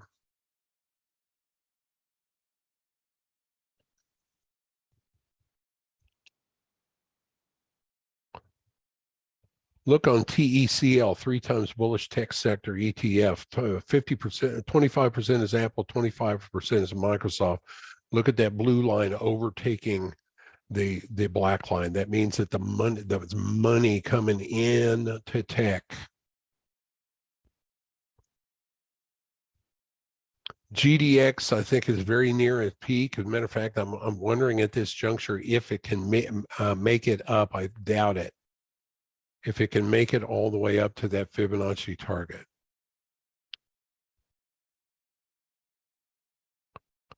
Hurst has been expecting that a 40-week cycle peak is due essentially now. And just using Elliott Wave and its associated Fibonacci price targets, looking for 1, 2, 3. 3 was almost normal. It almost hit the best target for wave 3. 3-way pullback for 4, and so this would need to be a 1, 2, 1, 2, 3, 4, 3, 4, 5. It looks like it might be finished. And Hurst is expecting a pullback out of a 40-week cycle peak down to the next 20-week cycle trough due in early March next. We've got pretty overbought here for a second, and yes, it looks like it may have fallen a bit short of the best target for the end of a 5th wave.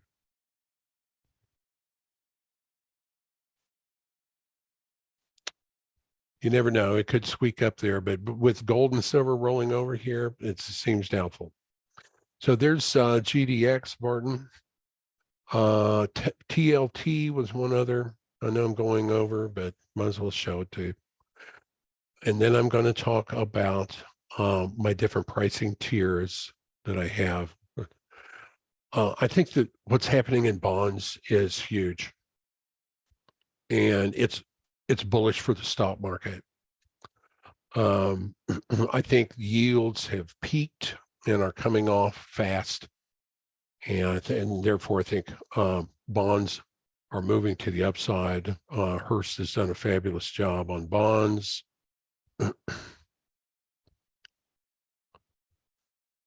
Hurst Cycle Analysis. So I think the downward movement, let's look at TLT and see if it's a little cleaner. 1, 2, 1, 2, 3, 4, 3, 4, 5. So I do think we have a significant and major long-term trend change. And so I will, Prechter, I believe, was right in that regard, expecting that bonds had topped and yields had bottomed back in March of 2020. However, after a 5-wave structure, the next thing you expect is a rebound in 3 waves back to, some sort of Fibonacci targets. I would expect this would be a wave 2 or wave B, and they would move back to the 0.618 retrace. So out of this very deep capitulation low into 5 waves, I'm counting this as a 1, 2, and we're in 3, 4, 5 to the upside. While bonds are moving up and yields are moving down, I think the stock market is going to like that. And Hurst thinks that they're going to move up through late April. and I'm expecting that to be a 5-wave impulse. On the very short term, that's a weekly chart. You look at the ZB contract. Yeah, there's some potential for a little bit of hesitance here, but generally moving out of an 80-day cycle trough into the next 80-day cycle peak, which is due around February 20. With I think with bonds moving up, we'd have yields moving down. I think that would be a relief to the stock market, and it would allow for the stock market to generally continue to rally, not crash. So that's all I'm going to show on the wave counts and stuff. I am going to get back to my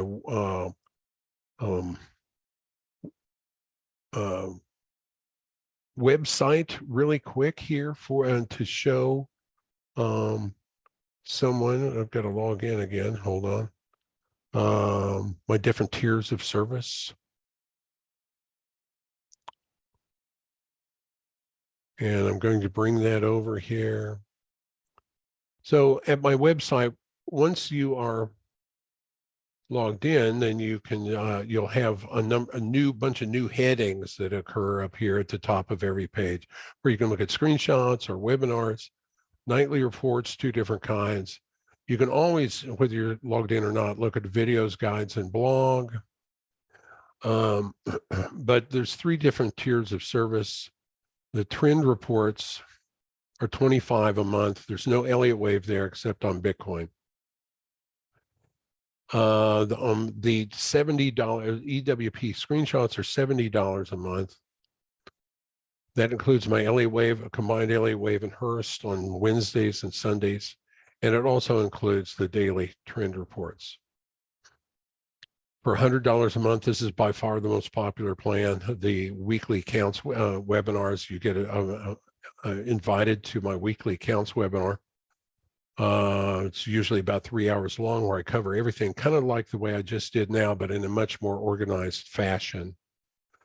You get the webinar and the recording of the webinar, plus you get the screenshots on Wednesdays and Sundays and the daily trend reports. And then for $200 a month, you get all of that, plus nightly algo reports. It shows what the momentum algo signals are showing, and the very valuable sentiment conditions, as well as seasonality dates. And if you go to at elliottwaveplus.com/pricing, the quick way to get there, elliottwaveplus.com/pricing. That's where it shows your different pricing tiers, and you can subscribe to any of them. If you've never subscribed before, please email me first. sid@elliottwaveplus.com is my email. Let me know that you're interested in subscribing. I'll look for your subscription to come through for your first month, and I'll immediately refund half of that first month back to you. So that's everything. I'm getting a lot of thank yous to people that enjoyed the Hurst and the sentiment, and using that in conjunction and marrying that all together with Elliott Wave. Thank you very much for that comment, Doug. He's a satisfied premium plan subscriber. Send me an email, communicate with me. I'm just a regular person sitting down here, hoping to find subscribers so we can work together to help your profitability when you're trading. Have a great rest of the week in the markets, and see you on the email. Bye-bye.